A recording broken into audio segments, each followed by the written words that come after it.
All right. Good evening, everyone. It's 8 o'clock sharp in the Netherlands. That means that it's 7 o'clock sharp in the UK. It is 11 o'clock sharp in California. There will be maybe someone in from California. Someone from Texas, I think. Don't know what time it is over there, but never mind that. Welcome to this Zoom session with Simon Miles. Let me do the announcements first. I would like to ask everyone to shut off the video cameras because as you get comfortable, maybe you start eating something or drinking coffee, and that will end up in the end in the video that we make, because we record the whole session and we will make the recording available to everyone later this week, so you can watch it again. Some people have just signed up for receiving the video, so they won't be joining us tonight live, but okay, that's how it is. Maybe some people will join us later during the session. That can be, then I will let them in, and then they will of course also receive the video to watch that later. Also, I would like to ask everyone to keep their microphones shut down, because we will not be interrupted then by any strange sounds during the lecture. Simon will be talking for approximately 1.5 hours, and then we will do questions and answers. If you have a very pressing question, just type it in the chat room and we will address that afterwards then. Or you can just write it down for yourselves and ask the question live later on. That is also fine, of course. Well, what's more, we met Simon Miles a couple of years ago, Nancy and I, at a lecture that he gave at the Basis Conference in Marlborough. I think that was in 16 or 17 already, and we were so blown away by this presentation that he gave on the Barbary Castle crop circles that we asked him to do the Night of Crop Circling the year after, and that was a great success. So then at some point we asked Simon to do the same presentation, but then the whole thing on Zoom live for a Night of Crop Circling, the Long Versions event. That was last year or the year before, I don't quite remember. And then at some point Simon got into contact with us, and he asked, or no, he didn't ask. he showed that he had written this book about Rennes-le-Château, which is a controversial subject. He had been studying that for decades already. I didn't know that, because he was speaking about all kinds of other subjects that interest us, but not yet on the subject of Rennes-le-Château. And then he had written this book, of course, and well, then I said, well, this is the time that we maybe should do a Zoom session with you for our Dutch audience and for our international audience. So tonight, people from all over the world will be watching, so that is nice. This is also the launch of the book, so this is a special moment for Simon, and he promised us that he will also do a discount for everyone that is in the Zoom meeting. So later on, at the end, we will show you how to get the book and what the discount will be, etc. So I think that is all from me. Welcome from Nancy and I. Have a great evening, and Simon, the floor is yours. Thank you very much, Roland, for that very nice introduction, and thank you everybody for being here. It's an absolute pleasure to be able to spend some time with you and talk about my work. Well, everybody loves a mystery, and tonight I'd like to share with you a mystery which I've been involved in for most of my adult life now, it seems. I've been quietly working away. I've made a few discoveries, I've cracked a few puzzles, and I've written it all up in this book. It's taken me a long time. The Map and the Manuscript, Journeys and the Mysteries of the Two Rennes, which has come out this year from Ignotum Press. And tonight I'd like to tell you the story of how this book came about, and it's not going to be possible to cover everything that's in it by any means, but I'd like to share some of the results in it and some of the strands of the story. So what am I going to tell you about tonight? I'm going to tell you about a discovery I've made, which is not easy to describe. So let me try very inadequately to start so you know where we're heading. I've discovered a piece of geometry laid out at large scale in the foothills of the Pyrenees Mountains in the south of France. It's large, it's very precise, And what does it do? It has several functions, I believe, or used to have. One of them is as an astronomical instrument. Another is as a communications network. And there may well be other functions that it has. So tonight, I want to introduce this thing to you, which I've been working on bringing to light for many, many years. So let me start by introducing myself. I'm Simon Miles. As you can probably tell, I'm Australian. This is my cat, Leo, above me here, sleeping peacefully.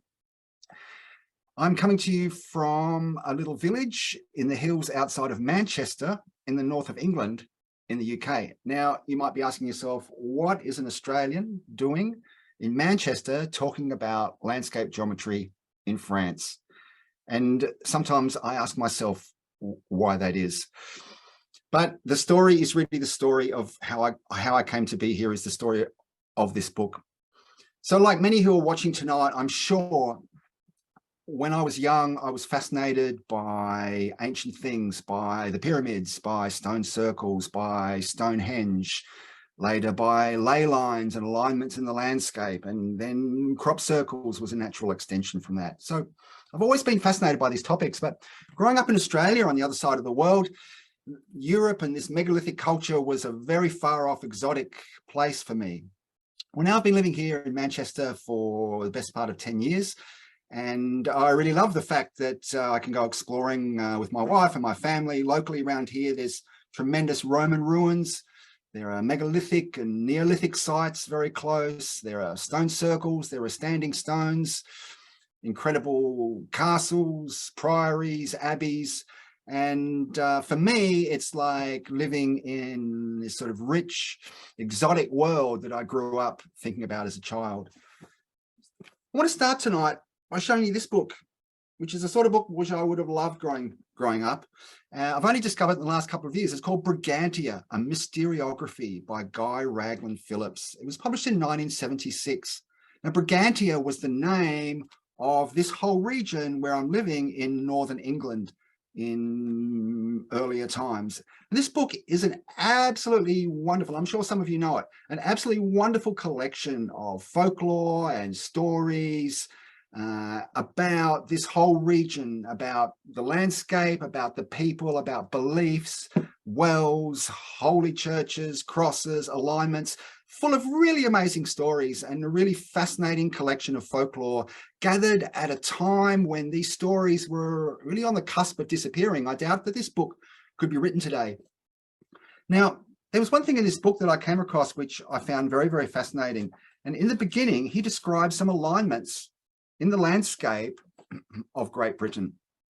In particular, he describes a line that he calls the Belinus line, which is the longest line that can be drawn across the island of Great Britain from the top to the bottom.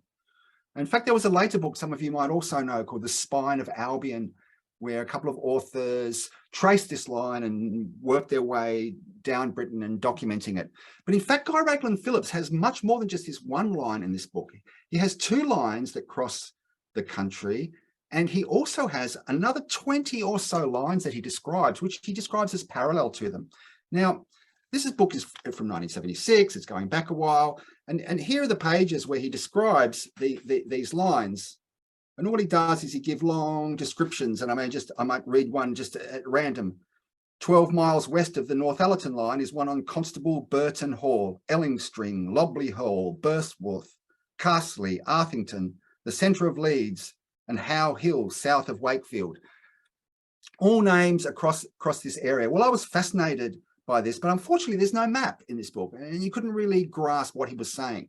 So I went to the trouble of getting out Google Earth and meticulously looking up each of these place names, finding them in Google Earth, and then drawing them on Google Earth. And tonight I've got a lot of images I'd like to show you, photographs, diagrams, including many images from Google Earth. And I'd like to start by showing you the diagram that I made from this book of these alignments. So at this point, I'm going to share my screen, and hopefully this is all going to work. Host has disabled participant screen sharing. Roland, are you there? Yeah, I am, and I just enabled screen Okay, sharing. Yeah, sorry about that. No, we're all good. All right. So I hope you can see on the screen now. Roland, perhaps you can just confirm. a beautiful Yeah, Google I Earth can map see it. of the island of Great Britain. And you'll see running the length of the continent is these two lines, which Guy Raglan Phillips calls the Belinus lines. And they pass from Stornoway in Scotland right up at the top northwest tip down to the Isle of Wight. And they both pass through many fascinating places on the way back through. In fact, one of them passes directly through Mancunium, which is the Roman city on which Manchester itself was built, which is just down the road from us. So if you look at those two longest lines, they're the longest lines that cross the country. Some of you may also be familiar with the so-called St. Michael's line, which is the longest line that crosses east-west. And I haven't drawn on this line, but it heads from Cornwall across that up to, is it Norfolk, Suffolk, that area around there. Interestingly enough, and completely unconnected with the rest of this talk, but I'll just drop this in. The place where the two lines connect, the main Belinus line and that St. Michael's line, is actually pretty much exactly where the Barbary Castle crop circle came down in Wiltshire, just off the Ridgeway. So, like I say, that's got nothing to do with anything else that comes, but it is rather fascinating that the Barbary Castle crop circle and the related crop circles came down at the intersection of the two longest lines that can be drawn across the continent. So as you can see there, there's the two longest lines, and then there's about 20 other lines. Now here I've moved to the second picture, and here is my zoomed in version with all the place names actually entered, and you can see the place names. But as you can see, there's 20 or so alignments, and they're all heading in approximately the same direction. Not exactly, there's a little bit of variation, a degree or two. If you measure it with a compass, it's about 165 to 167 degrees bearing. So as you can see, not quite south, a little bit east of south. Now, I find this very fascinating. It's clear from this book that I picked it up, but you can't see me. It's clear from this book that, why don't we go back now? I hope you can see me again. It's clear from this book that these lines aren't just the product of Guy Raglan Phillips' imagination. He's gathered this material from local people and from local law. So it's very much the case that these alignments have some reality in the cultural and archaeological history of the landscape. But what fascinated me was why they're all pointing in this same direction with some variation. And Guy Raglan Phillips actually gives a suggestion. He connects it to the magnetic field of the Earth, which doesn't, to me, answer the question. But clearly some purpose has guided the alignment of these lines, which were presumably deliberately laid out, intentionally laid out by the ancients at some earlier time in the history of this island. So I want to begin the talk there, and we'll come back and pick up this point later of what might have been the purpose and means by which these lines were aligned that led to them all pointing in the same direction.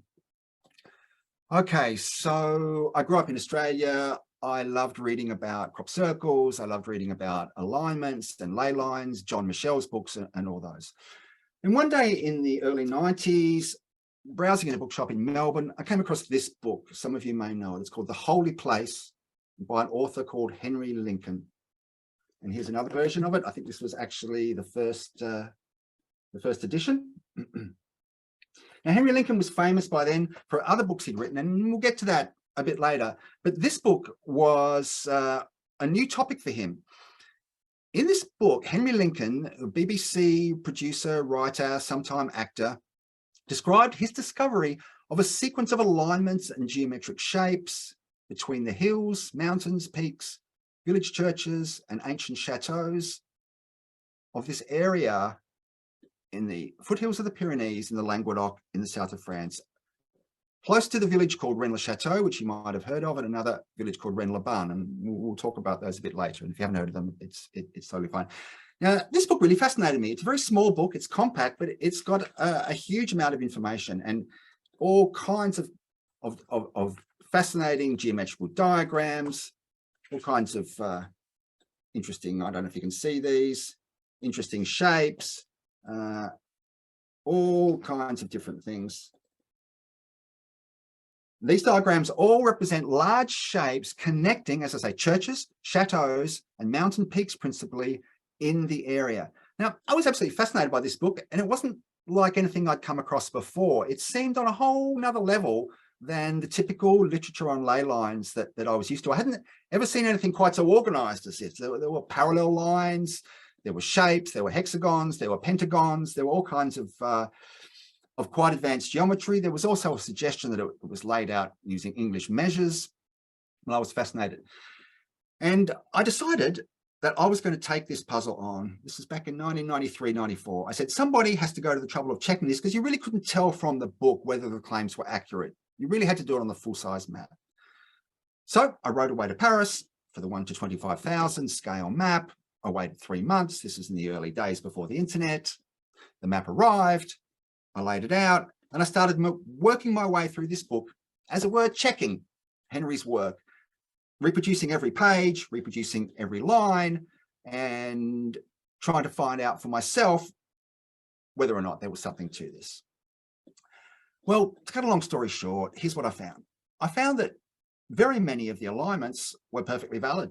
There was 4, 5, 6, sometimes more significant sites on very good, very accurate alignments across this landscape. What wasn't so good is Henry's attempt to make sense of it, to put shapes on it, to put geometry on it. I found when I looked in detail, here was some fudging, there were some stray points that didn't add up. And I was far less convinced with his attempts to really get to the bottom of it than I was with the raw data. I was convinced there was something going on here, but I wasn't convinced that Henry had discovered it. Now, I must say, it wasn't the only book on this topic. There had already been several other books by several other authors. So there was a burgeoning kind of topic here. Various people were finding the same things, sharing different theories. This was the 80s, the 90s. So I hopped on board. Now, at this point, I'm going to share my screen again with you and go back to looking at some of these images.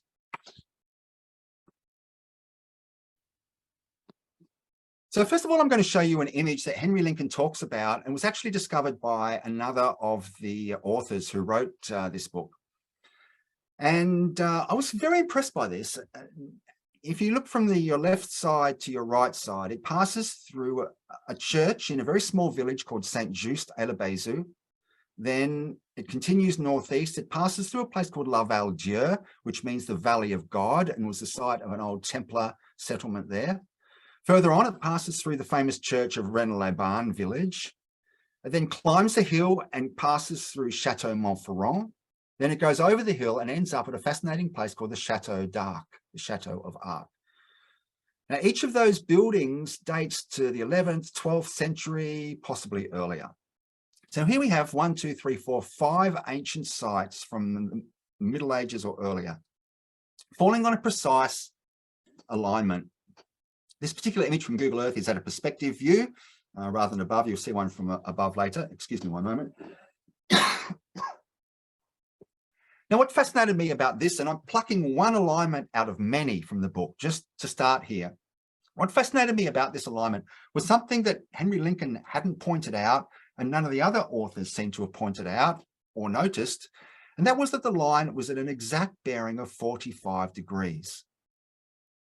Now, I thought this was very significant. This is what I was looking for. I was looking for alignments that had additional factors which would lead to the conclusion that they are intentional. And this one really impressed me. Not only did you have 5 sites, all from the same era or earlier, all on the exact same line, but the line was orientated at an exact 45-degree angle.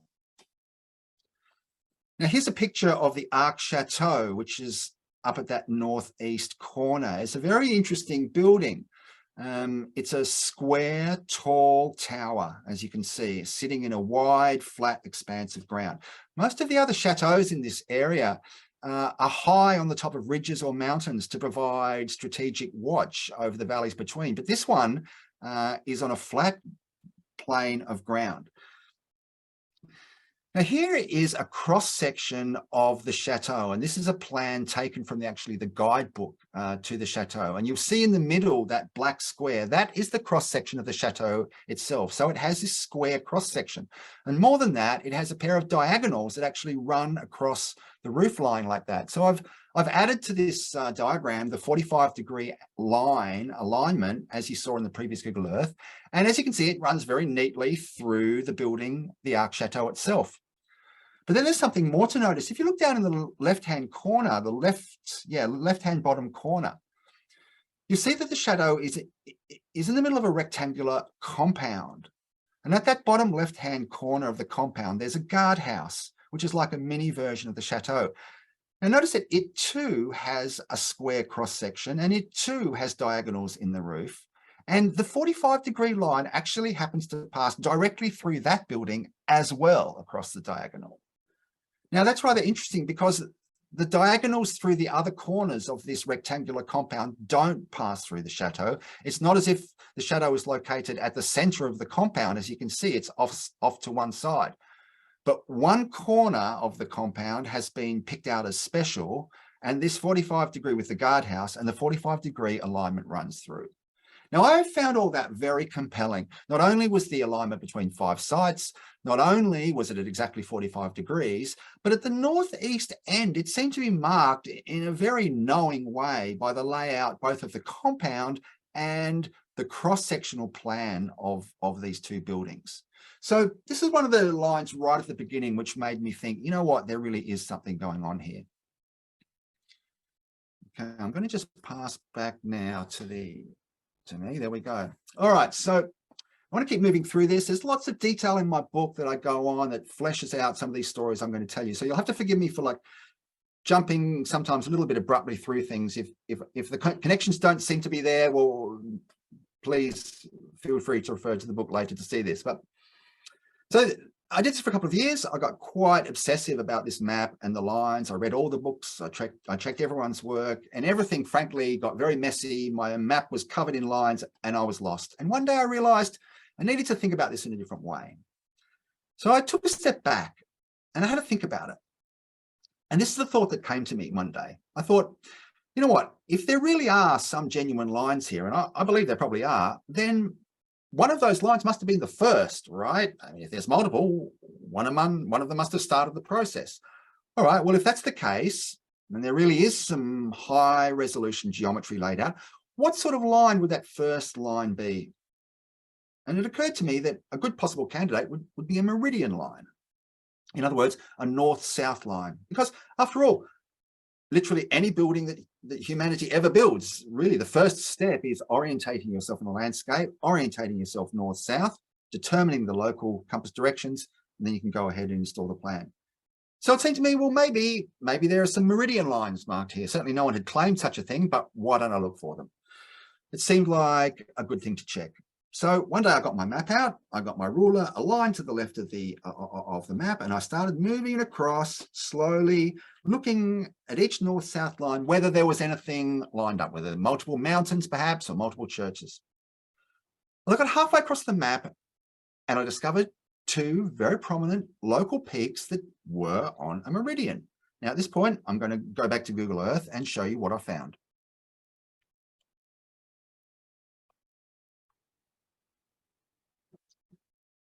Okay, so if you look at the top of this image, you'll see 2 points called Le Sarrat Rouge and La Pique.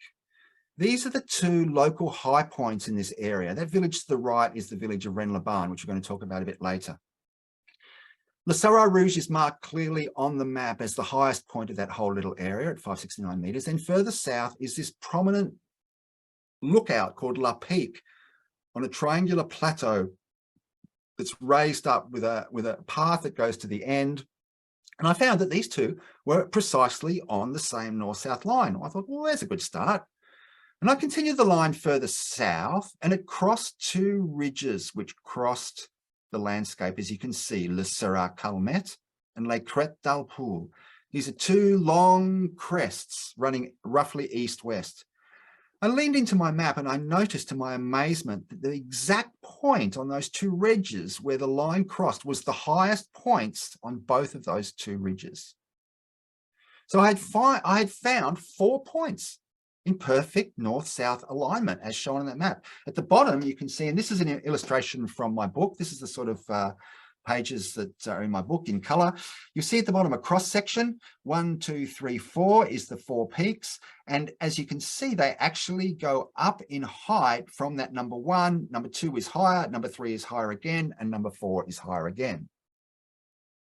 Well, that made me think that maybe it was possible to go further to the north and find a suitable vantage point from which you could stand and look south and observe this. And in fact, there is such a site, and we'll see that in just a moment.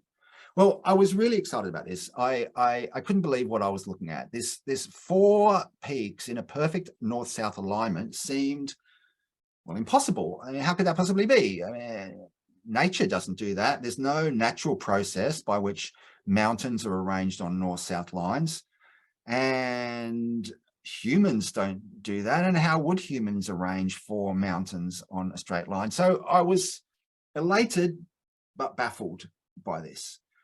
At the same time, I'd only got about halfway across the map, and so I had to keep going. I kept going, and about 4 inches to the right, I ran into my second meridian. This one ran through 10 peaks, including the most prominent peak in the whole area, which is labelled there, number 2, Peche Cardo. Now, this is a very interesting mountain. We're going to see more about that in a second. A very interesting shaped mountain, like a sugarloaf mountain, very prominent. But what's even more interesting about this mountain, Peche Cardo, and in French, Peche is the word for mountain. This word Cardo, some of you may recognize it. This word Cardo is just the Latin word for meridian. Peche Cardo means Mount Meridian. And here, with a meridian through the summit of Peche Cardo, to the south passed through 1, 2, 3, 4, 5, 6, 7, 8, an additional 8 local high points, again ascending in height after Peche Cardo, with one of them, number 7, being very interesting. Now you'll see how I've drawn a little blue box around it and expand that up, and there's a little excerpt from the map. This one is actually not the highest point of the ridge, but a V-shaped groove in the ridge at that point where a road crosses over. And as you can see from that little inlaid box, the meridian crosses at the exact point on the ridge where this road crosses. Now, I'll show you some photos in a minute, but this road crosses at the only place that it's possible to cross this road. And undoubtedly, the road has been in the same position for centuries, if not millennia. Things change very slowly in this part of the world. And this meridian culminates then, the final peak is Peche dels Encarbatets at 1,190 meters. It is the highest peak in the whole area.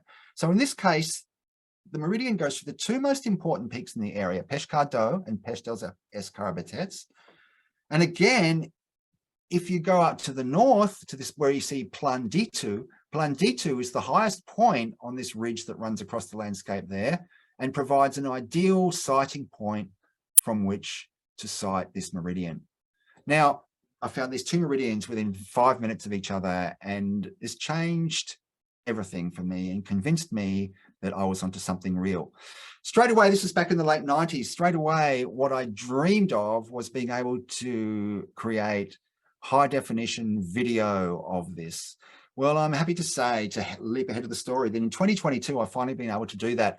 I would love to be able to show you these videos, high resolution videos that I've been able to create from Google Earth tonight on Zoom. But unfortunately, having tested it, the bandwidth just won't support this. But what I will say is, and I'll give the full details at the end, but I have a YouTube channel, Simon Miles, and I have been uploading these various videos to that channel. And so during this talk, if you'd like to look at that, or after the talk, you're welcome to go to my YouTube channel and you will see high resolution 3D, 4K, ultra high definition videos flying over all the meridians and the other geometries that I'm about to show you.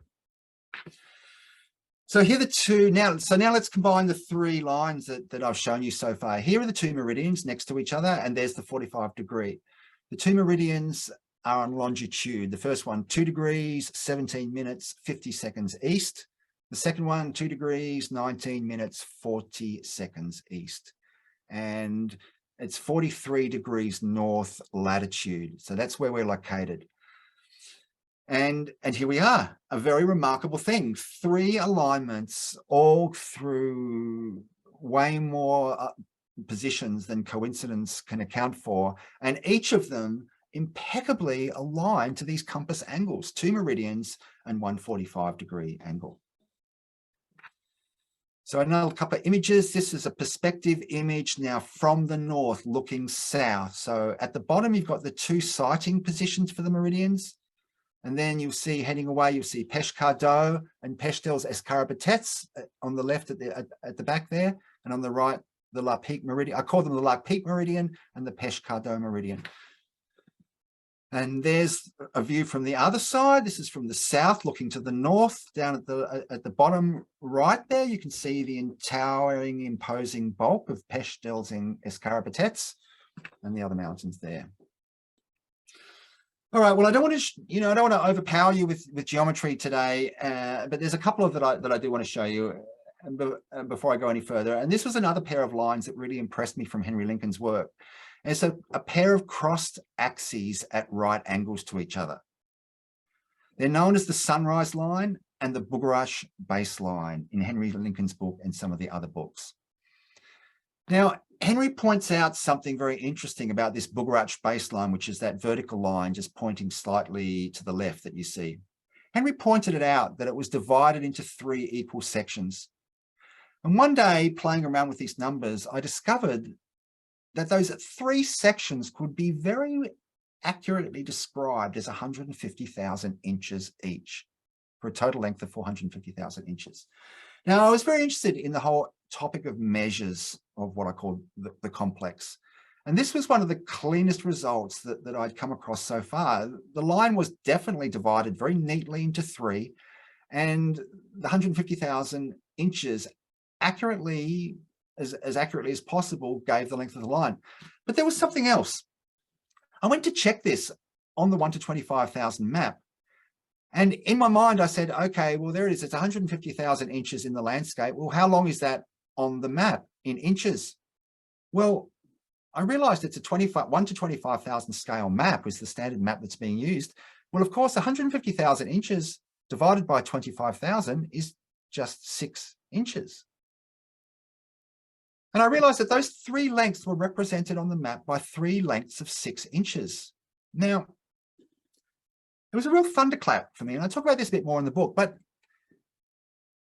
at that moment, I had this idea, what if inches were the original measurement, unit of measure that we used to lay this out? And what if, moreover, the builders used a 1 to 25,000 scale map? Now, obviously that's crazy. They didn't have maps back in those days, but maybe they had some equivalent, or maybe they had some mental construct. I was really struck by how neatly the combination of inches, 6 inches, and 25,000 as a scale mapped on to this particular line. Now, there wasn't much more I could do with it at that point. It certainly wasn't enough to draw any firm conclusions, but it was an insight that stuck with me and I never quite forgot. So at this point, I'm going to go back. Let me just check this. Okay, so for 4 or 5 years, I got quite into this. The internet started, this is the late 90s. I started finding out websites, discussion boards, other people out there, communities. I started learning about the rest of the Rennes-le-Château mystery, which we'll come to in a little while. But by the early 2000s, I'd taken it about as far as it would go. I went on to other topics. Life got in the way. I thought it was one of those kind of things that was I was done with. But then life had other ideas in mind. And in 2006, I had a series of quite unexpected events, which ended up with me visiting Rennes-le-Château for the first time in the company of a very interesting chap who I met in unusual circumstances in the middle of the desert of South Australia on a random phone call. Very strange set of circumstances. But then in 2006, all of a sudden I found myself in the south of France for a couple of weeks. I couldn't work out why it had taken me so long to go there. I knew the map like the back of my hand, and now I was living in the area. For a couple of years, I went back and forth between Australia and France as I got to know people there, and I fell more and more in love with the landscape. During that time, I met Judith, who's now my dear wife. I moved there full-time and permanently in 2010. We got married, and we lived in a delightful little terraced house in a little village on the very map that I'd been obsessing about all those years ago. So from 2010, for the next 4 or 5 years, there I was living in that area. And it was an absolute revelation. The landscape itself is magnificent. It's a very fascinating part of the world to live in. Of course, the food and the drink and the camaraderie is absolutely wonderful. There's people from all over the world, and I had an absolutely terrific time. So at this point, I've got a few photos I'd like to show you from that time. And so we'll go back into share mode. So we lived in a small village called Fa, 2 letters, F-A. And next to Fa was a little small hill or semi-mountain. And at the top of this little hill was this tower. Very mysterious tower, a ruined chateau all around it. Nobody seemed to be able to know how old it was. It might date from the 5th century. It might have been built in the 14th century. No one was too sure. But this magnificent tower on the top of the hill became a place that I would visit many, many times. It was only 15 minutes from our house. I would love to wake up in the morning, weather permitting, climb to the top of this hill and watch the sunrise over this absolutely extraordinary landscape. And there's a photo I took one day. And this is actually looking out over the field of the meridians that I've already shown you. That's Peshkado in the middle of the scene. Over to the right, you could see Peshbugarash, which is another famous mountain. Those ridges over on the right are the ridges that the La Peak Meridian goes on over. And you can see how absolutely delightful this landscape is. I'll try to zoom in a bit. Hopefully you can see that.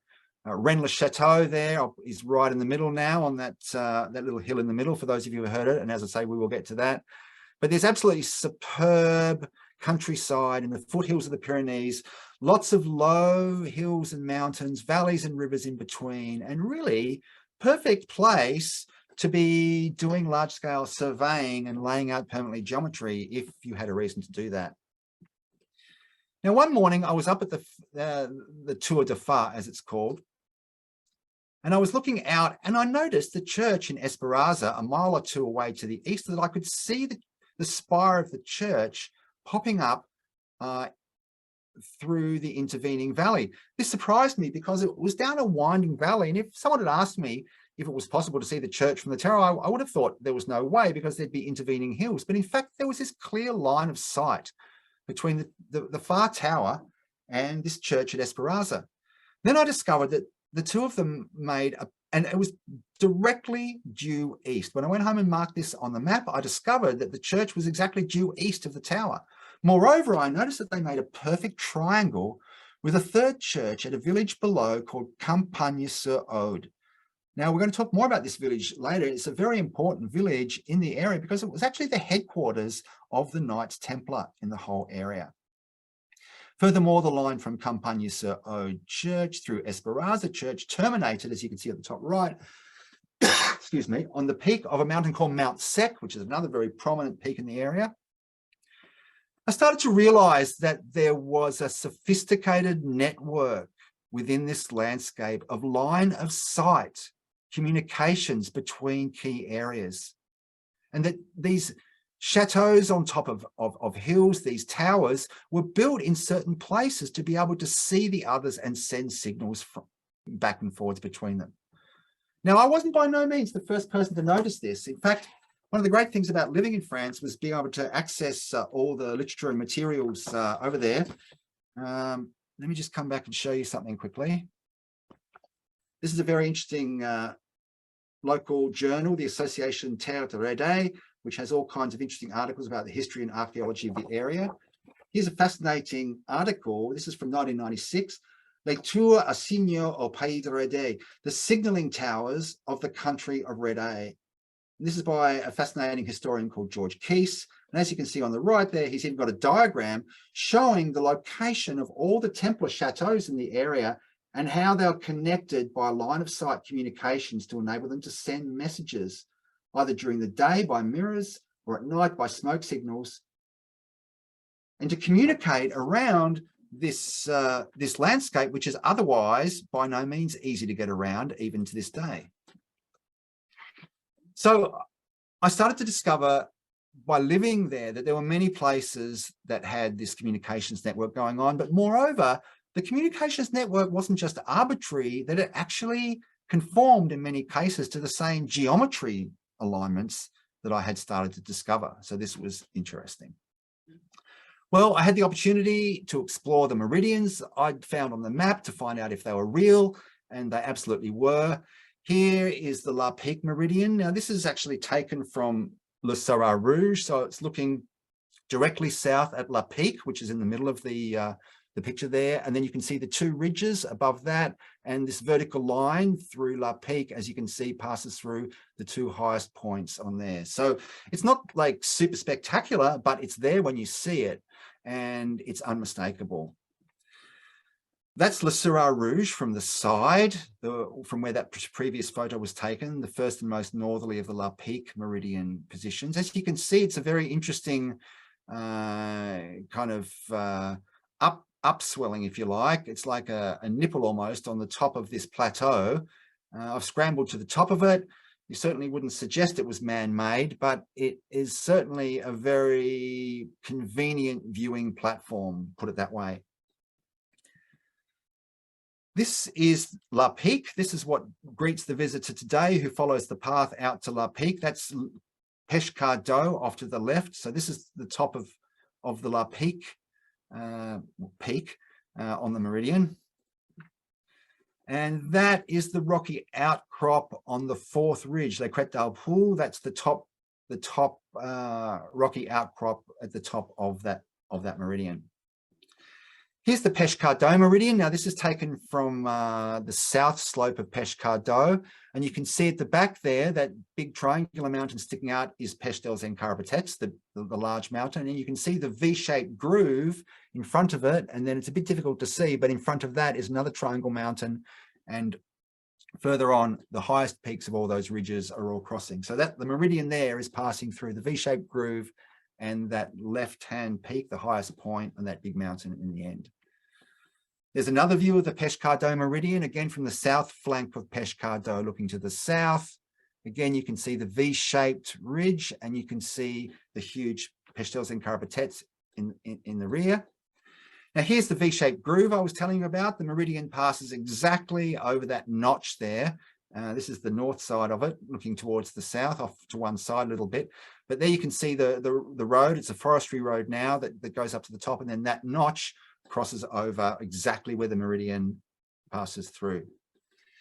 I also got to explore the tops of these crests. I was very curious to know what I would find when I got to the top of these crests. Was there any evidence that mankind had perhaps shaped the top of these crests to leave the highest point? Well, when I got up there, and there was paths leading along the top, and paths that I'm sure very few humans had passed many times in the last century or two, an absolutely magnificent countryside.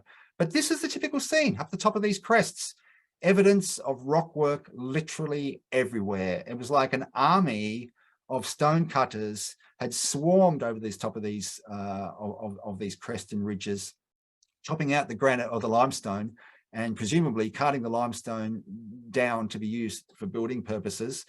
So the answer to my question was, is there evidence of shaping of the tops of the crest? Was like, well, yes, abundantly.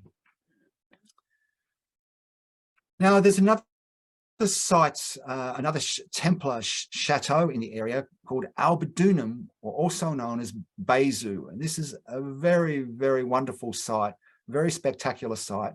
And this is a beautiful panorama that I've taken on a glorious day on the top of the world there on Bézieux. Right in the middle, you're looking pretty much due east there, and that's Pech Bugarach, which is a large mountain to the east, quite famous. You may have recalled it being involved in the 2012 business a few years ago.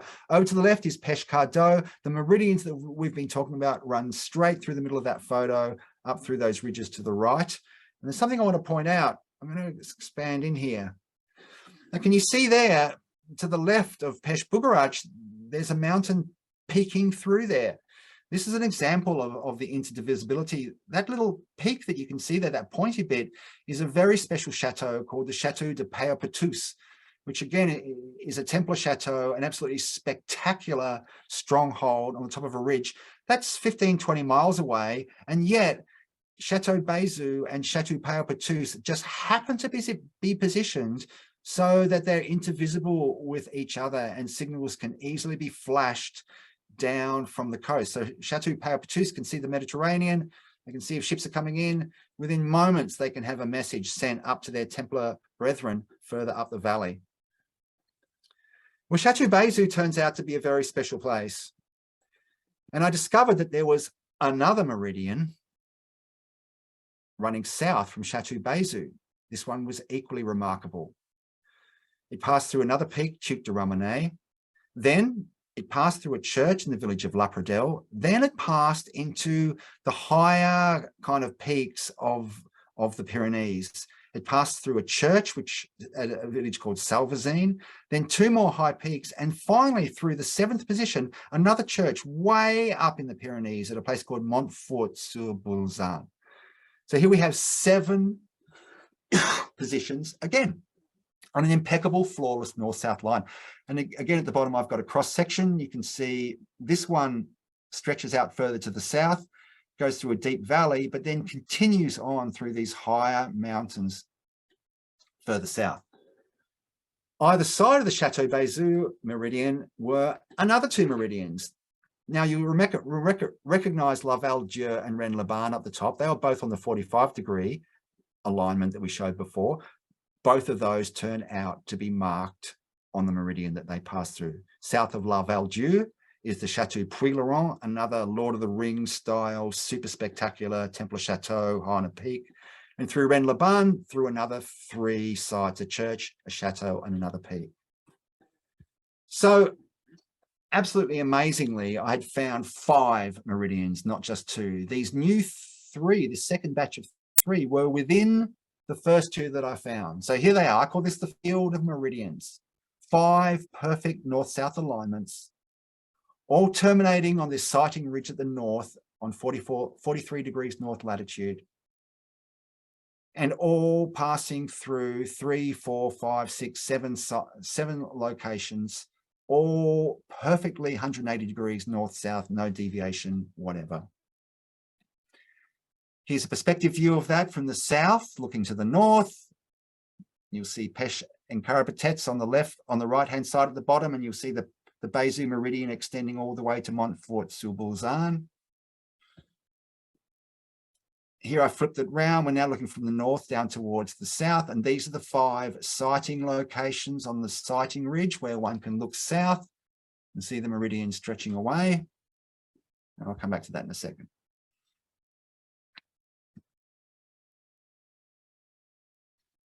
Okay, so these meridians are very strange. How could they possibly exist?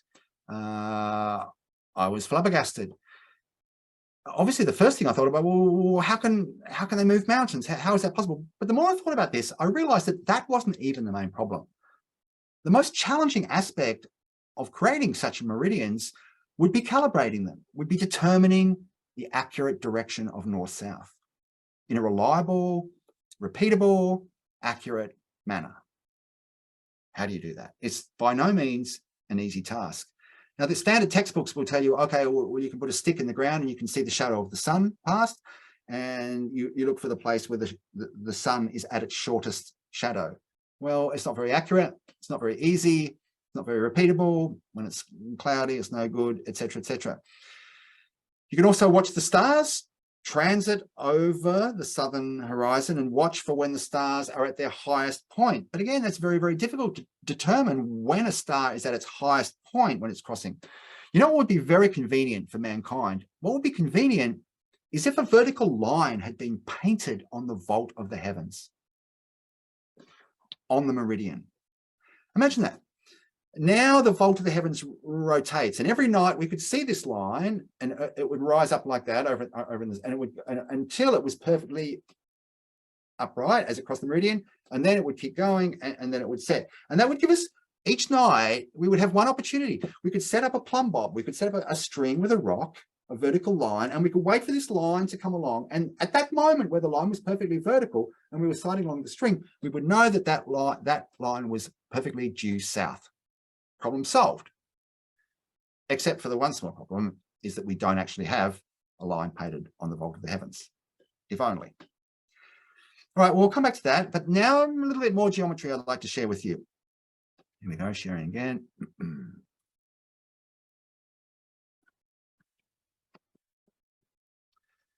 Right, well, I showed you earlier these two lines, the sunrise line and the Bugarach line. So this diagram is a little bit scary with all those large names, but essentially the bit in the middle where they cross is what had been discovered by another author called David Wood, and that Henry Lincoln had written about.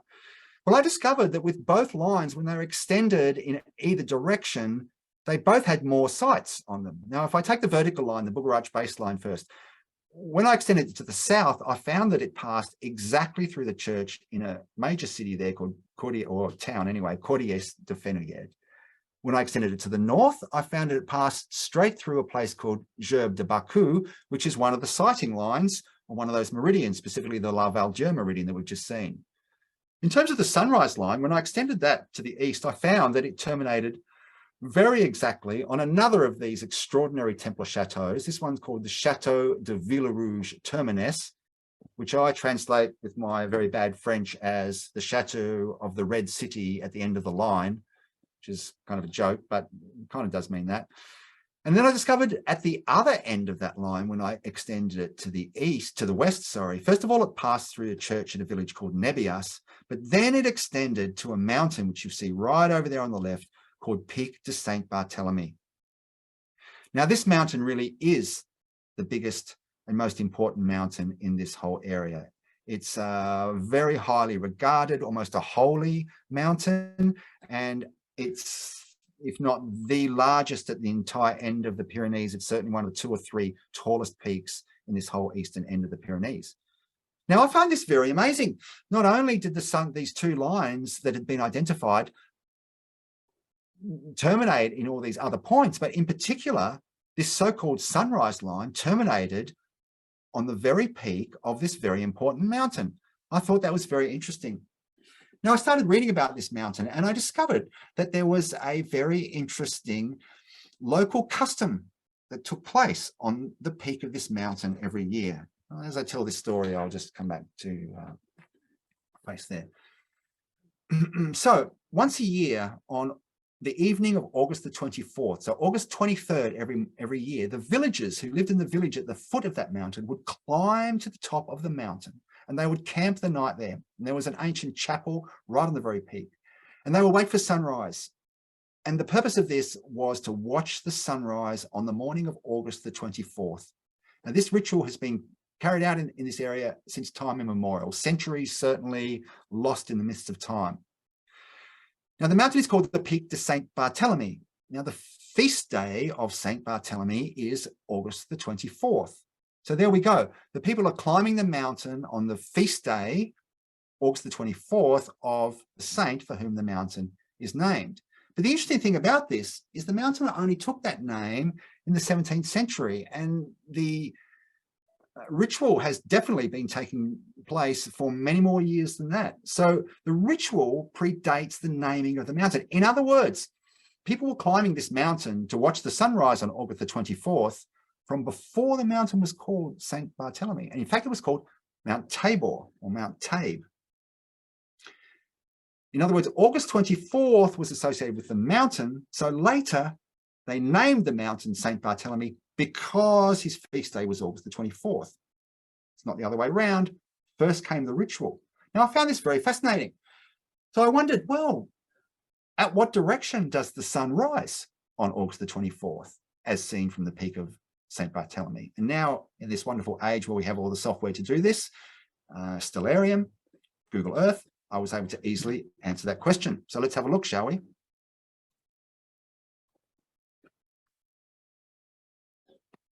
Here is an image of, at the bottom, you can see the Pic de Saint Barthélemy, and we're looking directly along the sunrise line. And depicted there is the sun rising, and you can see from the Google Earth information bar at the top right that I've set that for the 24th of August. And I can assure you that that is the correct alignment. The sun on August the 24th each year rises precisely along this line called the sunrise line. Now, this information was completely unknown to Henry Lincoln or David Wood or any of these other authors. But for me, this was electrifying information. It was a bit like, and I'll come back now, it was a bit like this book. It was a bit like Brigantia having all these alignments that tied the alignments into local folklore, into local culture, into local law, validating the alignments, showing that they were more than just an arbitrary geometrical line on a map, that they had their roots in the culture. Now, this was the case now with this so-called sunrise line, which clearly emanated from Pic de Saint Barthélemy. So now, let's go back and have a look at that again.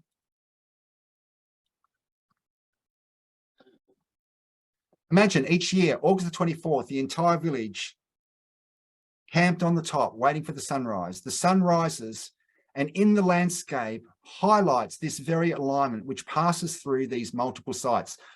The sites are first Campagne-sur-Aude, the headquarters of the Templars that we've already met as part of that little triangle that I found. The next is Chateau Blanchefort. The next is the church in the village of Arques, close to where the chateau is. And finally, the chateau of the Villa Rouge terminus. So 1, 2, 3, 4, 5 significant sites on an alignment identified by other authors, which turns out to be the very alignment that has been memorialized since time immemorial by this local ritual that the villagers have kept going on the Pic de Saint Barthélemy, August the 24th every year. So this was another of those moments for me in this journey where I realized no matter how extraordinary this seems, no matter how impossible, there is something going on here. Well, so I moved to the area and it was wonderful. And here's a photo in the main square of Rennes-les-Bains. So there's 2 villages with the name Rennes, and hence the title of my book, The Map and the Manuscript, Journeys and the Mysteries of the Two Rennes. Well, the Two Rennes are the villages of Rennes-le-Château, which means Rennes the castle, and the village of Rennes-les-Bains, which means Rennes the baths. Rennes-le-Château has become famous. We're still going to talk about that in a little while. It's perched high on a hilltop. It's got a very, very fascinating backstory. Rennes-les-Bains is a couple of miles to the east, and it is in a river valley hidden away from the world, much less famous, but just as fascinating and just as mysterious. And the central square there is called the Place des Deux Rennes, the Two Rennes, because the east-west line connects the 2 villages from Rennes-les-Bains to Rennes-le-Château. Oh dear, that's the wrong place completely. That's my Twitter feed. Now, okay, let's switch tack here. Now we're going to start delving a little bit into the mystery of Rennes-le-Château and Rennes-les-Bains. There's a very strange book that came out in 1886 called La Vraie Langue Celtique and Le Cromlech de Rennes-les-Bains by the local priest, Henri Boudet. It included a map of the area, and here it is. And this map has been a mystery for the last 150 years nearly. No one's been able to work out what is going on with this map. The map seems to be lacking something. Well, a few things. It's lacking a scale, it's lacking a grid, it's lacking any indication of where it's located. In fact, frankly, as a map, it's almost useless. It was actually copied from another map, a map that the government of France made at the time.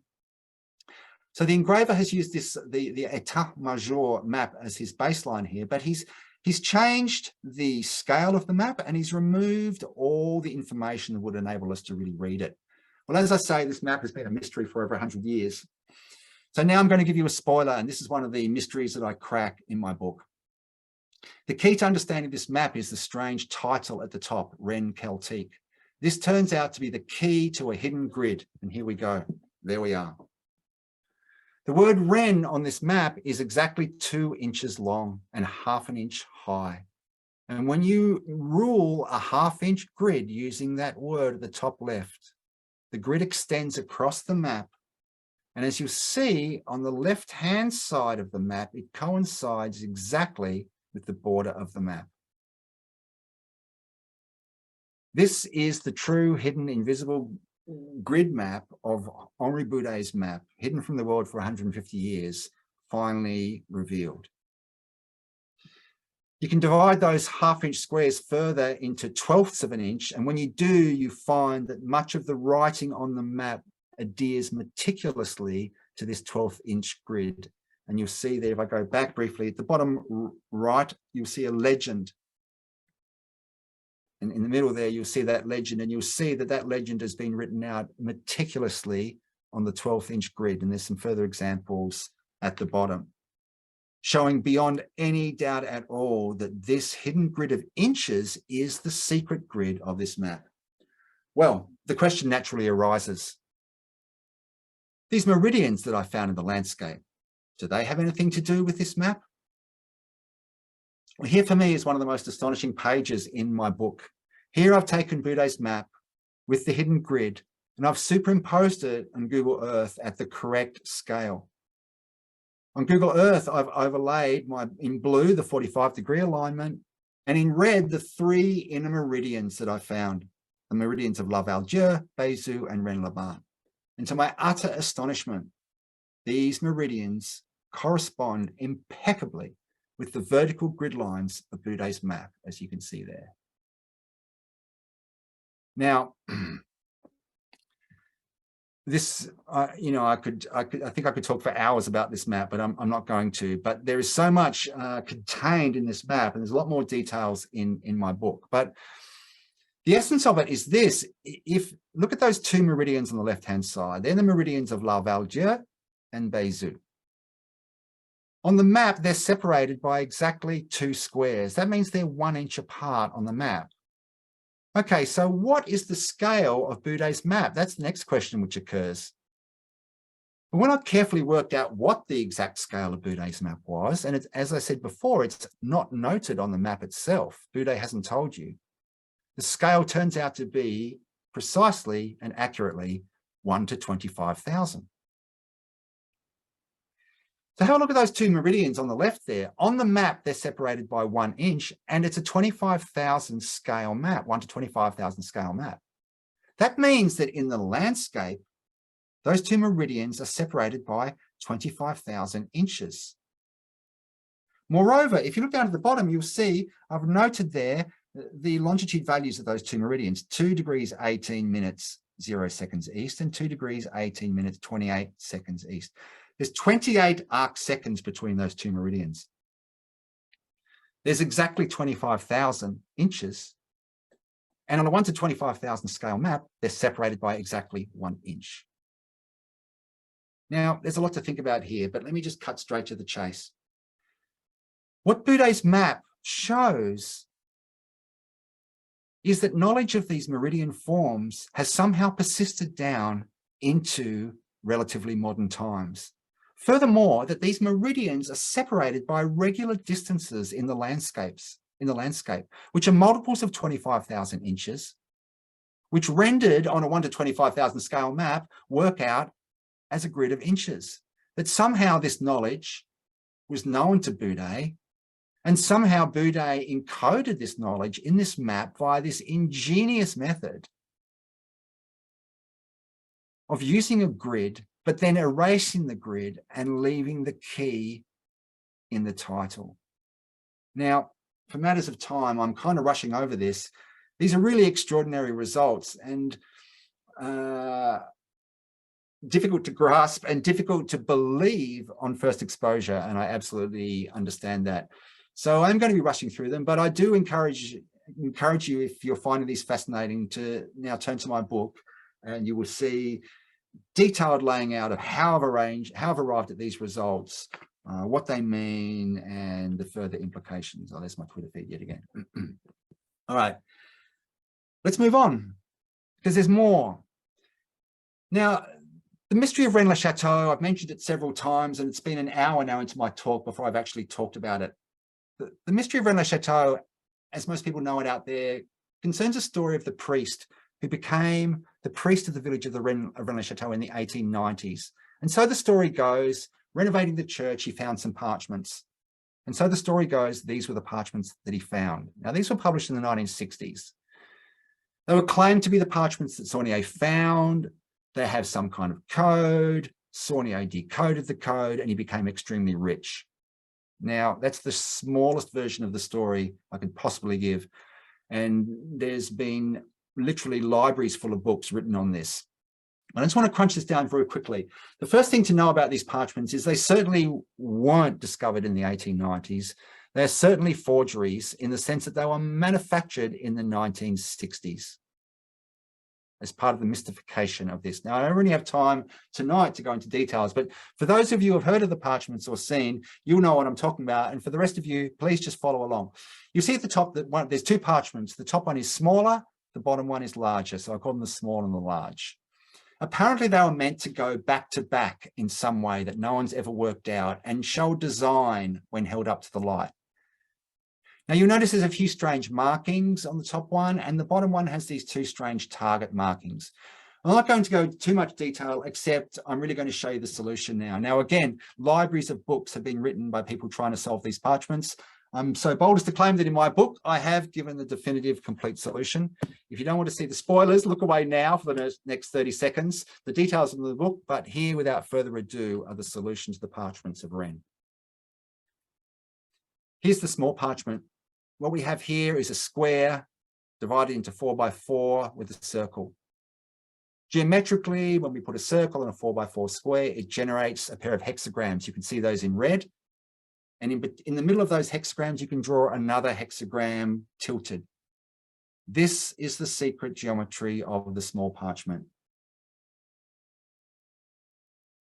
The same geometry governs the geometry of the large parchment. You'll see there that the inner square of text has been aligned to the right-hand side and to the top of that square. And you'll see that top target marker falls precisely on the crossed lines of the hexagram. So that's good. We've got the same piece of geometry. That tells us how we might be able to put the two parchments back to back. But wait, what about that target marker at the bottom? Well, it turns out that we just add another hexagram, very naturally, another pair of hexagrams around the outer hexagrams that we've already created. And these provide the intersection points for that bottom target. So there is the solution to the second parchment. It's a hexagonal geometry. Now we're able to put the two parchments back to back together again with their full hidden concealed geometry. That, ladies and gentlemen, I'm very proud to say, is the full and complete solution to the parchments of Rennes-le-Château, something that many, many thousands of pages have been spent trying to find over the last 50 years. Furthermore, and for details I won't go into now, but are in the book, the whole thing is laid out on a grid of inches. And that grid that you see behind is a grid of 2-inch squares. And that enables us to recreate the exact size of the parchments, the exact orientation, and how they are mounted back to back. And when we do that and strip away the geometry, that's what it looks like. There's the two parchments. Now, what does it all mean? Well, my book goes into this in great detail, and I'm just going to tease you with this image and kind of leave it at that and head down the path we've been heading down. But this is the Seal of Solomon, and the Seal of Solomon with two interlaced triangles of two different colors is the logo and symbol of the Martinist organization, who are like an esoteric group of high Christian mysticists. Started in the 1700s, were very active in the late 1800s and 1900s, still around today. And this is a bit of a clue as to one of the things that's going on with the parchment, but only one of the things, because I want to keep going and show you this. This is what the parchments are. The parchments are a rendering of Boudet's map. They both are based on exactly the same geometry. They're both based on the same inch grid geometry. This is what the parchments were produced for in the 1960s. They're not a treasure map. They're not the secret map that the priest of Rennes-le-Château found that got him rich. They are a reworking of the secret of the Boudet map by people who knew in the 1960s the secret of the Boudet map, knew that it was based on a secret inch grid, knew moreover that it was based on this circular design which gives rise to the Seal of Solomon. And this is why my book is called The Map and the Manuscript, because this, at the end of the day, in my view, is the secret of the Rennes-le-Château parchments. They are maps. These manuscripts are maps, and the maps are made of geometry. So if this is true, we can now stack them up. The Boudet map and the parchments can be stacked up on Google Earth with the meridians in the landscape and the 45, and everything matches up beautifully and impeccably and perfectly. There's no fudging, there's no bending anything to fit. As you can see, the meridians not only correlate with Boudet's map, secret grid, they also correlate with the design on the parchments. It's rather fascinating that the line on the right that's highlighted, the one that goes through the eye in Celtic at the top, for those who are familiar with the mystery, that is actually the meridian of St. Sulpice, which, for those who've read Dan Brown's book, The Da Vinci Code, is extensively discussed there. It passes through the Church of St. Sulpice in Paris and is marked by a P and an S. And you'll see at the bottom right-hand corner of the parchment there in the middle of the P and the S, literally superimposed on the St. Sulpice meridian. There's a lot of very fascinating deep layers going on here. All right, well, there's still a couple of more results to show. This is the ancient axes of Rennes-les-Bains. This came from a book, this book here. Let me show you again. I'll pull back out for a moment. This is one of the books that, living in the area, I was able to obtain, which I never would have found otherwise, The Story of Rennes-les-Bains. And in this book, there's this rather wonderful map which shows the ancient Roman axes of the town.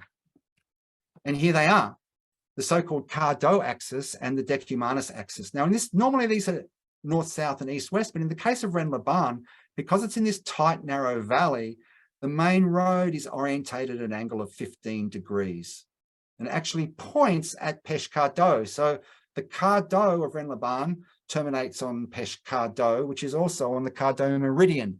So you can see that the traces of this geometry are actually woven into the very place names of the land itself.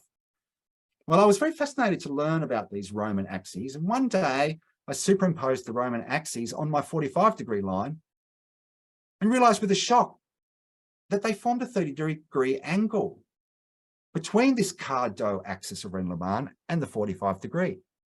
Well, instantly I realized, well, if there's a 30-degree angle there, well, that means that there's a full complement of a division of 12 around Rennes-les-Bains, 12 30-degree angles.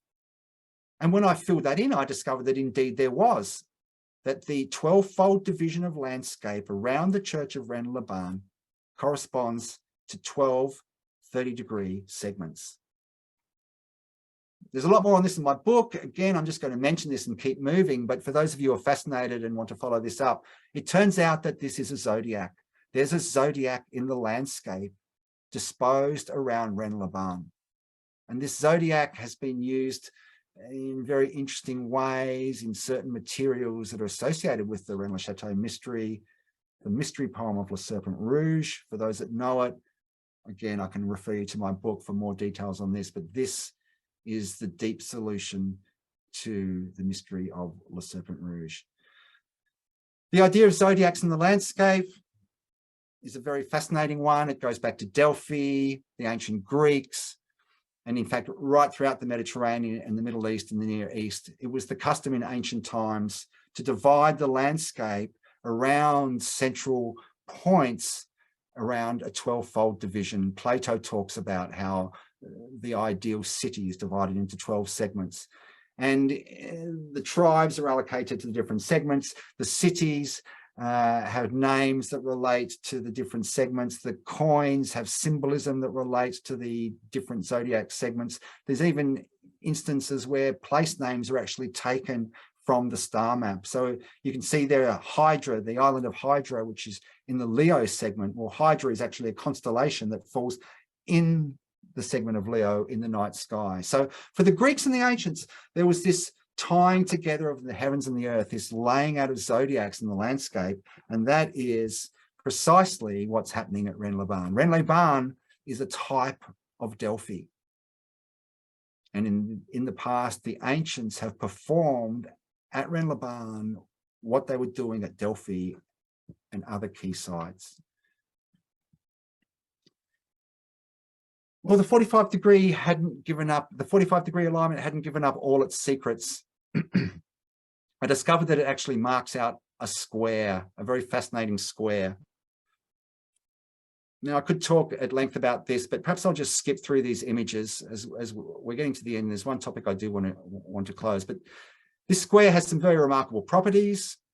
It's exactly 1/10 of a degree of longitude in width. And again, the center line is marked, as you can see on the left, by Campagne-sur-Aude, the headquarters of the Templars. There it is there. There's the headquarters of the Templars. There's the center of the circle, of the square. Not the center, the midline. This is all described in my book.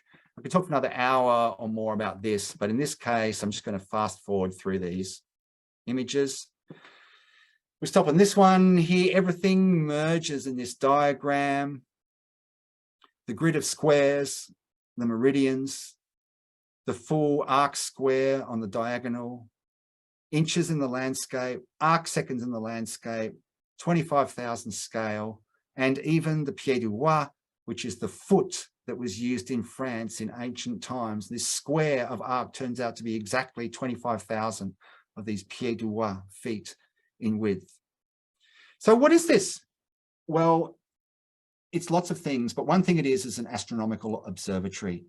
This is a series of meridians that have been marked in the landscape for the purpose of observing the transit of stars and other heavenly bodies across the meridians.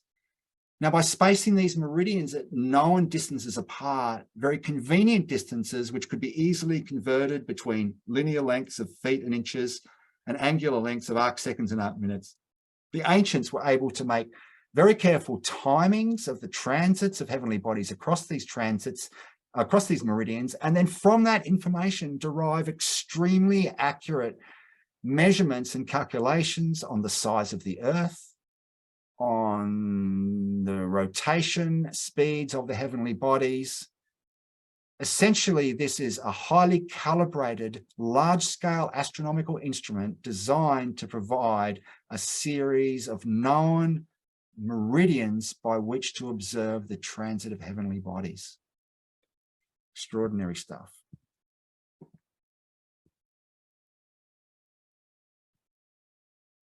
Now, there's plenty of evidence of this kind of work in the past. This is an image from an extraordinary book called Pantometria, which came out, I think, in the 1590s by a guy called Leonard Digges.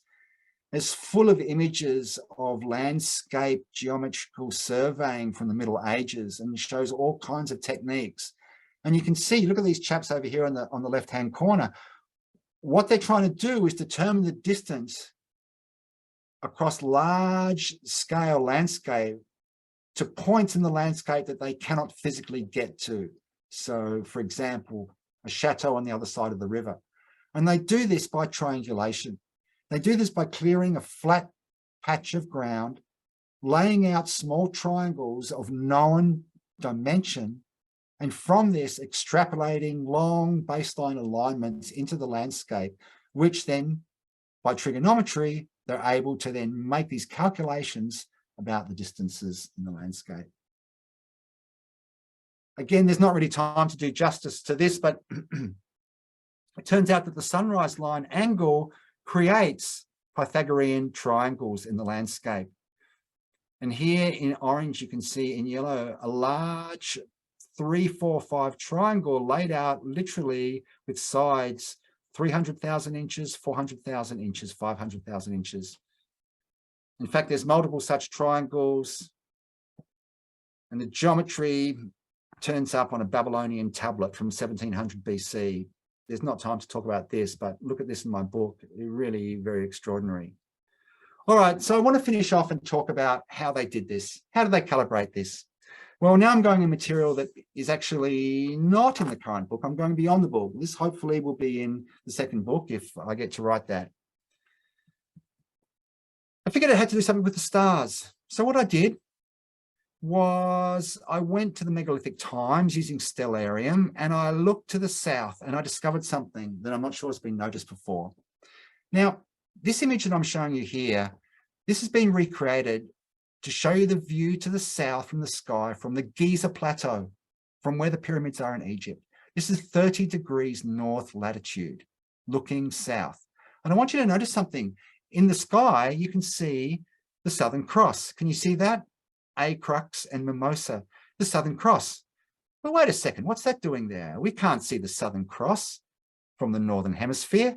Southern Cross, that's in the Southern Hemisphere in Australia, where I come from. That's what I grew up, what every Australian grows up knowing.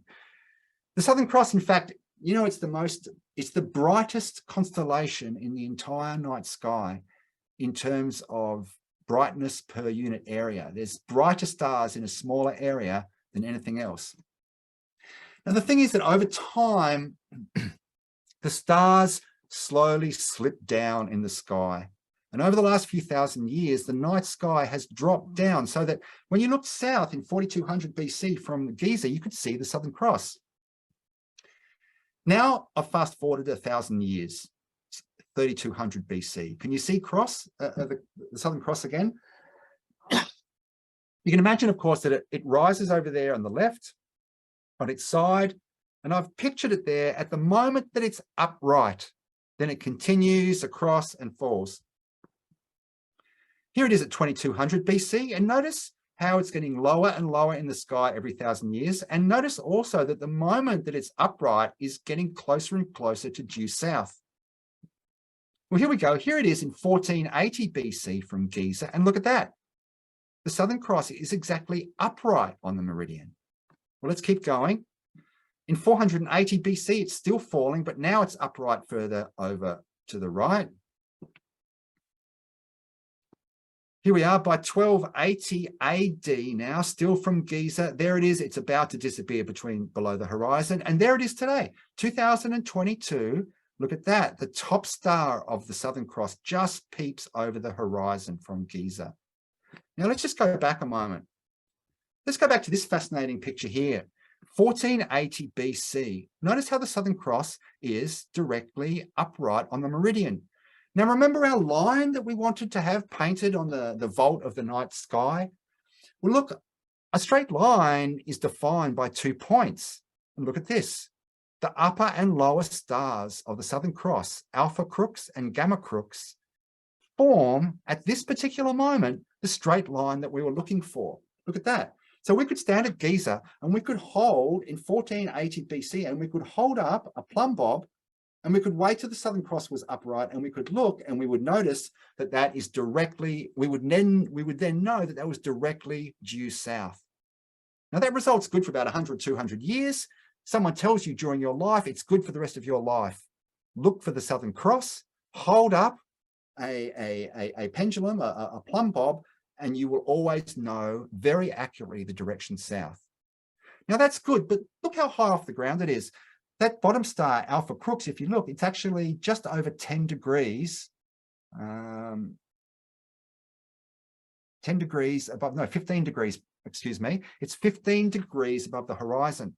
Now that means the ideal place really to look at this would be with where the Southern Cross is just above the horizon, right? You can imagine holding up the plumb bob. If it's down by the horizon, it's ideal. So really the ideal place to really exploit this very unusual configuration of the heavens in 1480 BC would be somewhere about 13 degrees higher on the planet than Giza, because then that bottom star, which we can see is at 15 degrees, it will be 2 degrees above the horizon. Are you with me? So let's now go to somewhere on the Earth at 43 degrees north, 13 degrees higher than Giza at 30 degrees north. Well, 43 degrees north is the latitude line that runs through the Rennes-le-Château complex. So this is the site that you would have seen if you were in Rennes-le-Château on these meridians looking south in 1480 BC. You would have seen the Southern Cross rising perfectly upright as it crossed the meridian. And this, ladies and gentlemen, is how they calibrated and created these meridians. They used the Southern Cross. There it is now zoomed in a little more. Again, this is in the Rennes-le-Château complex in the year 1400 BC, and you can see Alpha Crux and Gamma Crux perfectly upright. Now, let me just go back to Giza for a second. Oh, wait, I've got one more really good picture. There we go. So now here is a mashup using Google Earth of the Peshkar Dome meridian. There's Peshkar Dome in the front. And now we're looking due south, and that is the very image that would present to your eyes if you were looking due south, 1480 BC, from the sighting ridge along the Peshkado meridian, 10:30 p.m. at night, on March the 22nd, you would see the Southern Cross perfectly hanging in the sky.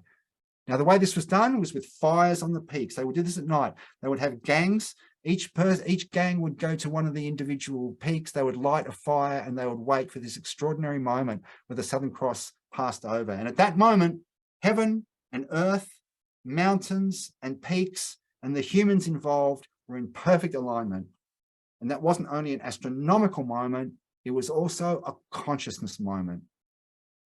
And there's a lot of fascinating material to be spoken of about this. Well, we're nearly done. I just want to flip back to Giza for a second, all right? Back to Giza in 4200 BC. Now look where that Southern Cross is. The Southern Cross is upright. So our sort of trick that we used, it would still work in 4200 BC. You could still identify the moment when the Southern Cross was perfectly upright by using your plumb bob. The only thing is it's not upright on the meridian. Instead, it's upright on about 165 or about 167 degrees. So again, that fact was good for your whole life. If you knew that and you were living in 4200 BC, you could always find reliably this 167 degree bearing by looking for the moment each night when crux was vertical. Now, wait a second, 167 degrees bearing? That rings a bell, doesn't it? Now, the best place to observe that, let's look again. Alpha Crux is at 25 degrees above the horizon. So the best place to observe the Southern Cross at 167 degrees upright would be somewhere about 23 degrees higher than Giza at 30 degrees north latitude. I hope you're following with me. 30 degrees plus 23, 53 degrees north latitude. Well, 53 degrees north latitude is, of course, the latitude of southern England. So, I hope you're following. Here we go, the last couple of slides now. We're nearly there, and I thank you for your patience. Here is the night sky from the latitude of southern England, 52 degrees, 53, 3800 BC. And there you can see the Southern Cross just over the horizon at just over 165 degrees bearing. So it is true to say that if you stood in England in 3800 BC and directed your gaze south, you would see the Southern Cross rising and being perfectly upright on this bearing of 167 degrees. There it is, close in. So let's go back to where we started. There is England, and I've now come down at a perspective angle, and I'm looking north along all those Brigantia lines that we saw, the Belinus lines, at the very start of the program 90 minutes ago. So now I'm going to flip up to the north and look south down Great Britain, and there we see the Belinus lines stretching away, and I've lined us up so they're all lining in the direction towards 167 degrees. Now, I haven't got as far as making a mashup, but you can imagine a lovely mashup now of the previous slide. This one, that upright crux at 167 degrees is perfectly in line with all these beautiful Belinus lines. And this is the answer to the question I suggest that I posed right at the beginning. How did they achieve the alignment of this suite of 20 lines all pointing at 167 degrees? And when did they do it?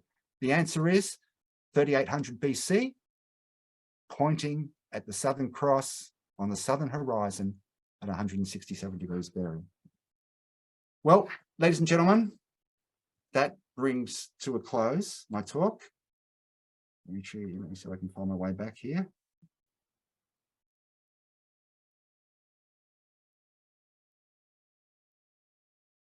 Thank you for listening.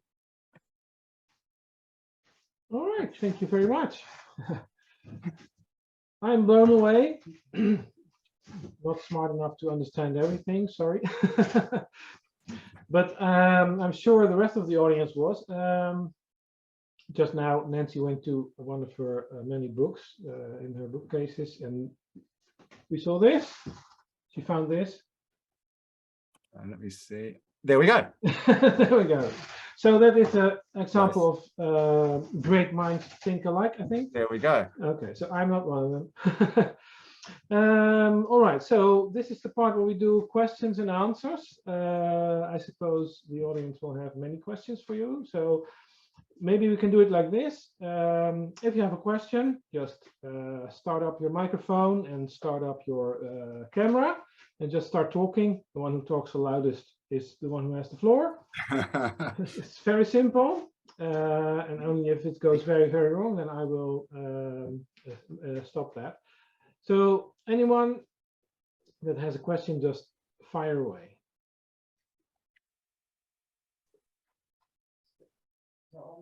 So everyone is rather flabbergasted, I think.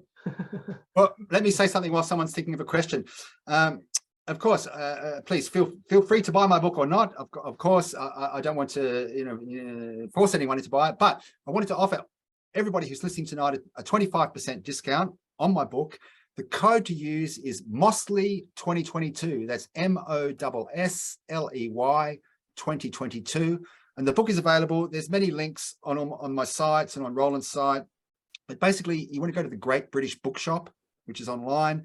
It's available in paperback or hardback, and you can buy either of those at 25% discount with coupon code Mosley 2022. Thank you very much. So when the video goes out tomorrow or the day after or something, then I will add in the email the details that you just described. So we'll do it like that. Very good. Yes. So this will actually be the moment that you will start that you will have to start asking questions. Perhaps there are no questions. Yes, I have a question.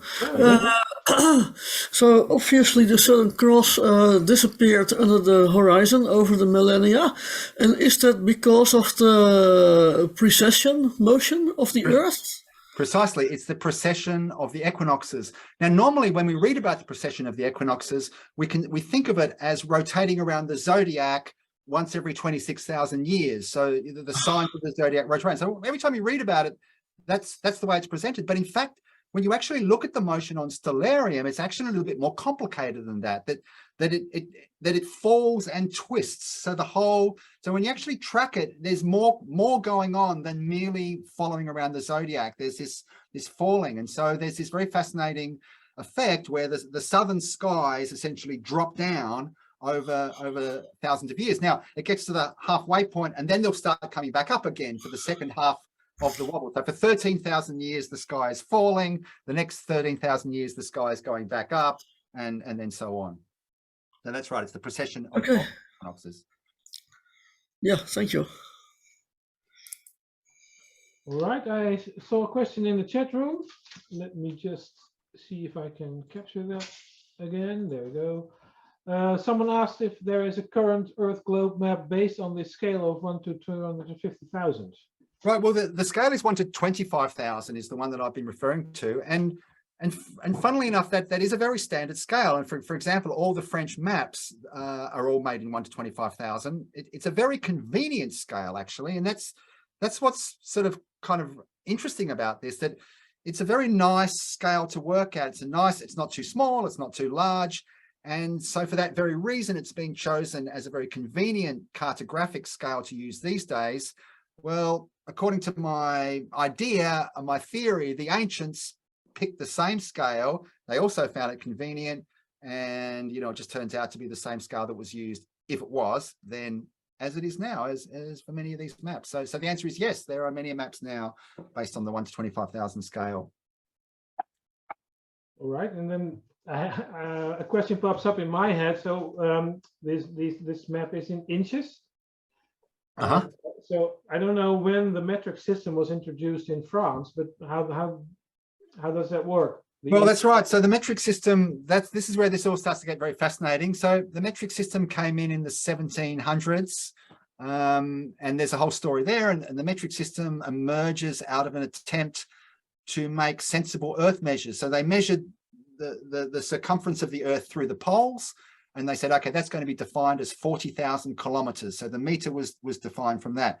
So okay, so after Napoleon and all that, the metric system was mandated in France. So in fact, there was legal penalty for not using the metric system. So essentially, after the 1700s, it was essentially illegal to do anything in inches in France, and remains that way to this day. So these maps, Boudet's map in 1880s, then it's very unusual that it would be, and very unexpected that it would be laid out in inches. And same with these parchment maps. This is not an expected choice for French esoteric, you know, recent people to be using it. It's a very surprising choice, and it seems to me to indicate something very special about the role of the inch in these kinds of esoteric literature. And again, this is something I go into in quite a lot of detail in the book, and there's a lot more evidence. In fact, I've really shown virtually no evidence tonight as to why the inch comes into the Boudet map and the parchment, but there's some very, very astonishing evidence that in fact the inch is. So this is all the more surprising, given that literally by using the inch in the map and the parchments, they were subjecting themselves to potentially legal consequences in France. So there's some very curious things going on here, but certainly the inch itself goes way back to antiquity, and you know, there's all kinds of, you know, people talking about the inch being used in ancient times. There's also people who suggest the metric system was used in ancient times. So that's a whole kind of another topic. And, you know, all those topics get very interesting and sticky. And I've tried to sort of keep things on the straight and narrow as much as I can in the book. But yeah, the inch is not an expected unit of measurement for French esoteric books to be based on by any means. So, yeah. All right, and then I see another question in the chat room by Peter Verreke. He asked who has developed such an complicated matrix on Earth, and like different places like Delphi and Leban. He said it's an astronomic observatory, but yes, who was it made by and who was it made for, and what's the point?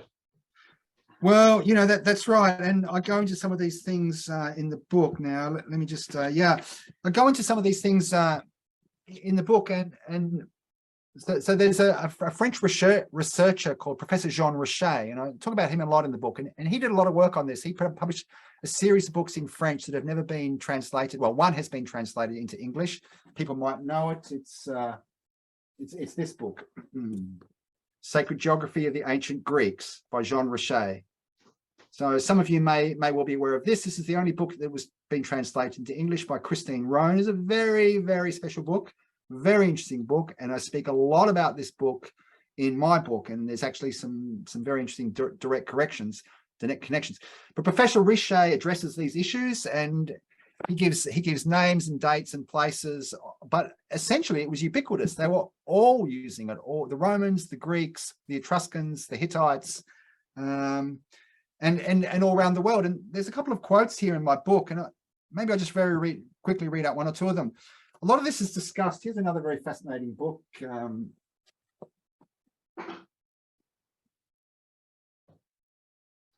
I can't put my hands on it. But Nigel Pennick, Secret Games of the Gods. Here we go. Again, people might know this book, Secret Games of the Gods, Ancient Ritual Systems in Board Games by Nigel Pennick. He talks a lot about earth measures and the use of things like checkerboard. So, for example, he writes in that book, in Vedic India, the 8x8 checkerboard was called the Ashtapada. The word Ashtapada was used to describe the grid employed in land survey.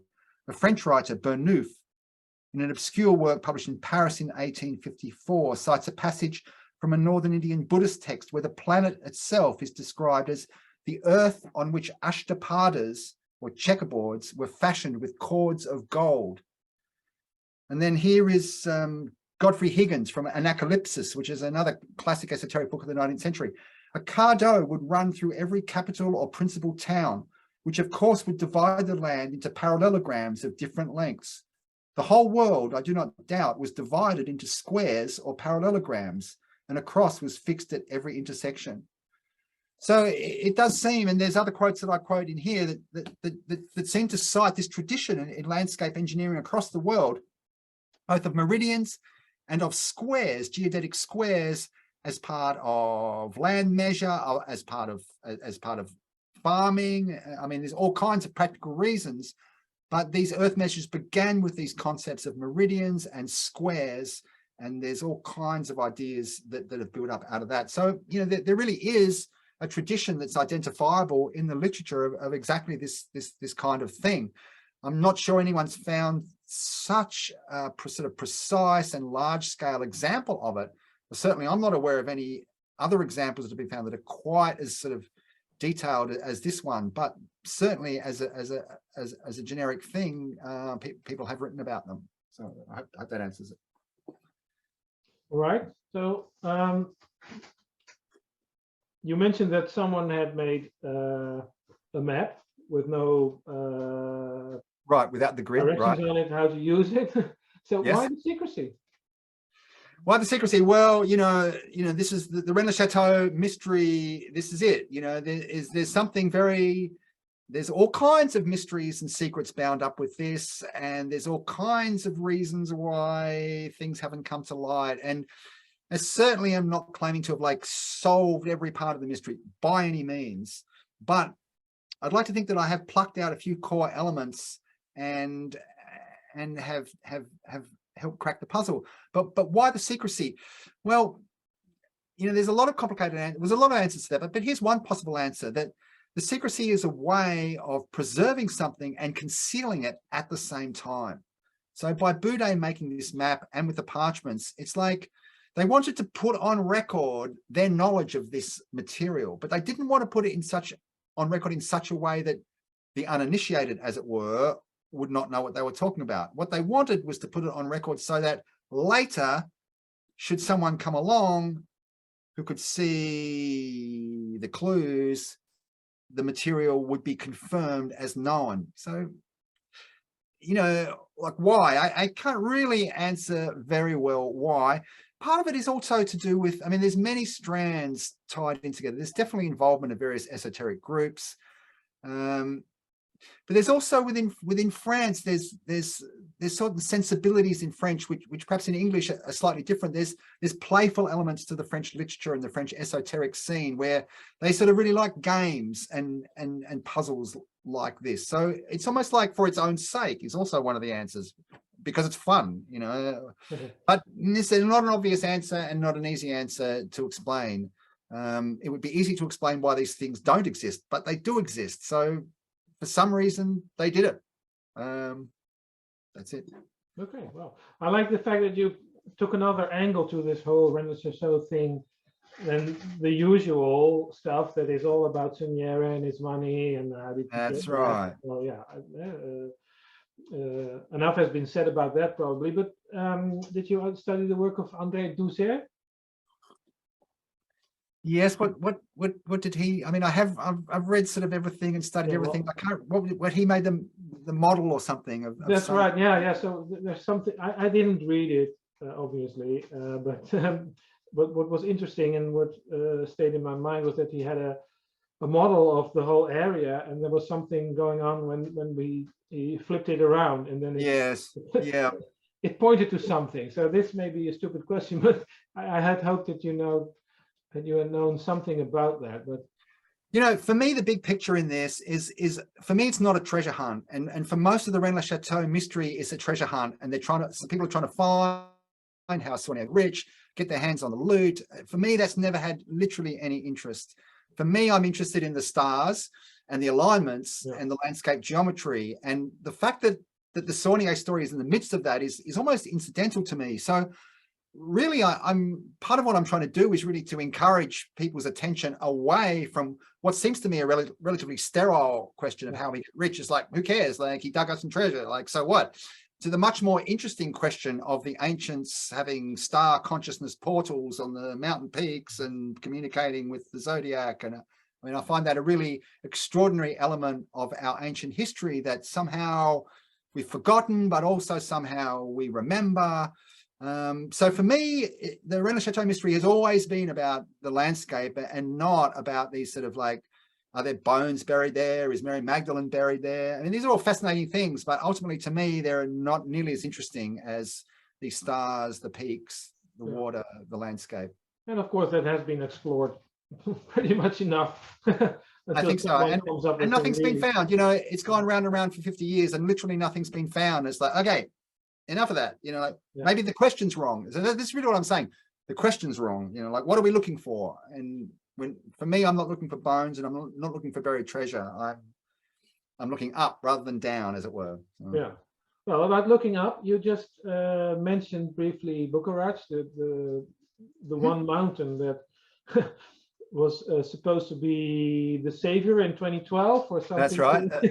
That's right. I was there at the time. It was a lot of fun. People came from all over the world. It was a tremendous sort of time, a festival. It just became a hilarious festival, and hippies and all sorts of people. In fact, my best friend was on the front cover of The Guardian. He played a trick on the journalist and got an inflatable boat and pretended that it was going to be. It was a heck of a lot of fun, and everyone just ran with it. And but it was all sort of a little crazy. The Mayan thing was connected with Bucharest, which was connected with the UFOs, and it was all pretty batty stuff, but it was a heck of a lot of fun being there at the time, I must say. So yeah, this is exactly in December to the day 10 years ago now. The world didn't end somehow, or maybe it did. No, it's just a new start.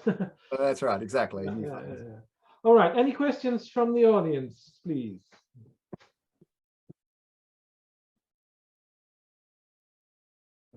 Because I run out of questions. Okay, so either it was clear enough or it was too complicated for people to. Well. What I can say about that is if there is a question that pops in your mind after maybe watching the video again or in the next few days, just send them to me via email, and then I will pass them on to Simon, and then maybe he can answer that at a later time. So usually when we do the live lectures, then the speakers are afterwards always there to address some questions, because some questions people don't want to ask in public, of course. So maybe this is a way of passing on some questions to you. Yes, I would welcome any comments or any correspondence that anyone would like to share. I'd welcome that. So please feel free to share with me your thoughts. Yeah. And, yeah, perfect. All right. Well, all right. If that is all for the questions at this moment, then I will thank you, Simon, for doing this magnificent talk. Thank you very much for having me, Roland, and thank you everybody else for coming along and listening. Very much appreciate your time and your interest, and thank you very much. All right. We don't have a next Zoom lecture lined up yet, but we are working on that. We're talking with several people who can do a talk. So hopefully in November or in December, we will have another English Zoom talk. For the Dutch audience, I just point that we have the calendars that we put out every week, and we have the invitations that we put out every now and again. So keep an eye on that. Well, I think that's pretty much it for tonight. So Simon, thanks again. Thank you for the audience for listening, and thank you for all the thank yous that I see in the chat room. They obviously liked your presentation. Well, thank you for that. So that's good to know. Okay, I will put out the video in the next few days, and then put all the details about the book in there, and then we will see you again hopefully soon. So on behalf of Nancy and myself, have a great evening and see you again soon. Bye-bye. Thank you, everybody. Good night now. Good night.